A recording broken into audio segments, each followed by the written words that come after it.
आपका स्वागत करता हूं अपने एशियन इवेंट न्यूज़ चैनल में। आप कांग्रेस के ओबीसी डिपार्टमेंट के नवनियुक्त अध्यक्ष बने हैं। जी, आपका बहुत बहुत धन्यवाद और साथ में आपके जो दर्शक हैं उन प्रबुद्ध दर्शकों का भी बहुत बहुत हृदय से धन्यवाद। सर, क्या कांग्रेस जिस तरीके की रणनीति बना रही है ओबीसी एससी एसटी के लिए, क्या कांग्रेस की क्या योजनाएं रहेंगी जो एससी एसटी का वर्ग जो है उसके साथ पहले से अधिक आ सके, जो जिस वक्त आया करता था? इस पर क्या रणनीति रहेगी, संक्षिप्त में डालिए। देखिए, कांग्रेस की शुरू से जब से बनी है 140 साल पुरानी पार्टी, देश को आज़ादी दिलाई है, तो उसकी रणनीति एक ही है कि कैसे भारत की जनता को सशक्त किया जाए, समृद्ध किया जाए, खुशहाल किया जाए, ठीक है, और इस देश को कैसे महान देश, ताकतवर सशक्त देश, प्रबुद्ध देश बनाया जाए। तो पहले उस समय जो स्थितियां थी, आज़ादी दिलानी जरूरी थी, उसके बिना बात नहीं हो सकती, तो आज़ादी दिलाई। फिर एक अच्छा संविधान बनना चाहिए था। महात्मा गांधी जी ने, पंडित जवाहरलाल नेहरू, सरदार पटेल, मौलाना आजाद, बाबू जगजीवन राम मिल के बैठे भी इतना अच्छा जो हमारा विचार के अनुसार कौन संविधान बना सकता, तो बाबा साहब भीमराव अम्बेडकर जी को उन्होंने चुना। उनकी तो अलग पार्टी थी, तो कांग्रेस में थे भी नहीं, तो उनसे अनुरोध किया कि आप ये संविधान बनाइए। बहुत अच्छा संविधान दिया देश को, और उस संविधान के दम पे पिछले 70-75 साल में इस देश ने तरक्की जो की है, वैसी तरक्की पिछले 3000 साल के, अगर आप भारत के इतिहास को देखेंगे तो 75 सालों में कभी ऐसी तरक्की पिछले 3000 साल में नहीं हुई। उसका एकमात्र कारण ये है कि जो हमारे देश का संविधान बना है वो उसकी वजह से हुआ। जो संविधान जो है वो समता मूलक समाज बनाने की बात।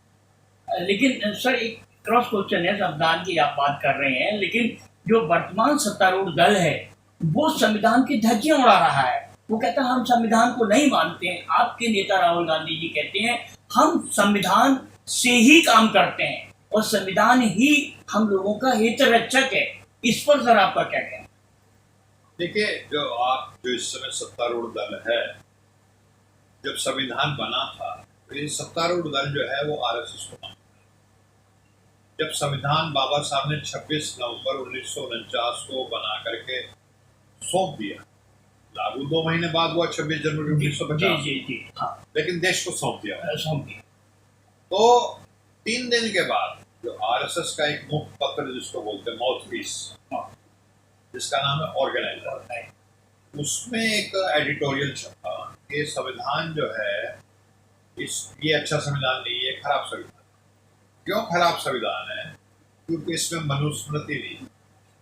अब मनुस्मृति क्या है? मनुस्मृति जन्म के आधार पर आदमी को ऊंचा और नीचा बनाती है कि आपने इस जाति में जन्म ले लिया तो आप कुछ जाति, कुछ व्यक्ति हो गए, आपको मान सम्मान, धन दौलत, सारा क्या कहते हैं पद, वो मिलेगा क्योंकि आपने इस जाति में जन्म लिया।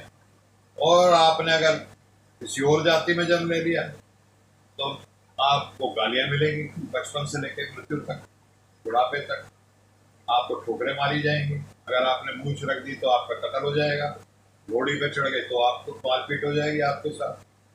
तो मूल मनुस्मृति का समर्थन करना कोई भी मानवतावादी व्यक्ति, जो इंसानियत पसंद, वो नहीं करेगा। सर, एक कांग्रेस जो है मंडल की सिफारिशें सत्ता में आने पर लागू करेगी या नहीं करेगी, जो आपके नेता, कांग्रेस के नेता राहुल गांधी जी बार बार अपनी सभाओं में घोषणा कर रहे हैं?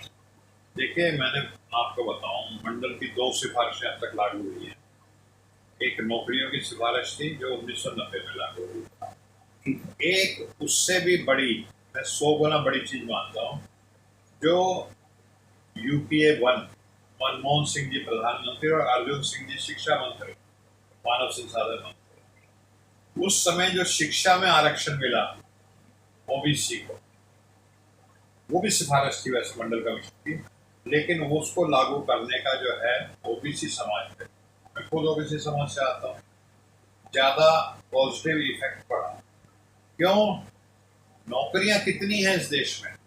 1.5 करोड़ सरकारी नौकरी पूरे देश में। 1.5 करोड़ में अगर 27% का आरक्षण हो गया, 40 लाख नौकरियों का आरक्षण हो गया। 40 लाख यानी 5 व्यक्तियों का अगर एक परिवार है तो 2 करोड़ पिछड़ों का उससे भला हो गया।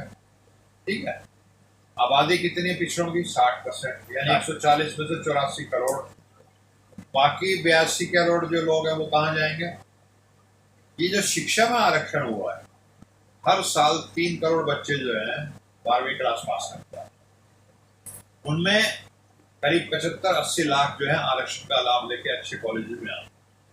और मैं अपने परिवारों में जानता हूँ, जिनको अपने मित्रों में और जो समाज के लोगों में जिनमें मैं उठता बैठता हूँ, कि बच्चे ओबीसी आरक्षण की वजह से दिल्ली यूनिवर्सिटी के टॉप कॉलेजों में पढ़े और उनकी फिर आंखें खुल गई कि क्या है दुनिया। उनके प्रोफेसरों ने गाइड किया, वो मेधावी बच्चे थे, मेहनती बच्चे थे, और फिर उन्होंने एग्जाम दिया ऑक्सफोर्ड यूनिवर्सिटी में, हार्वर्ड यूनिवर्सिटी में, और दुनिया की टॉप की यूनिवर्सिटी में ओबीसी बच्चे आज जा रहे हैं और फ्री में जा रहे हैं।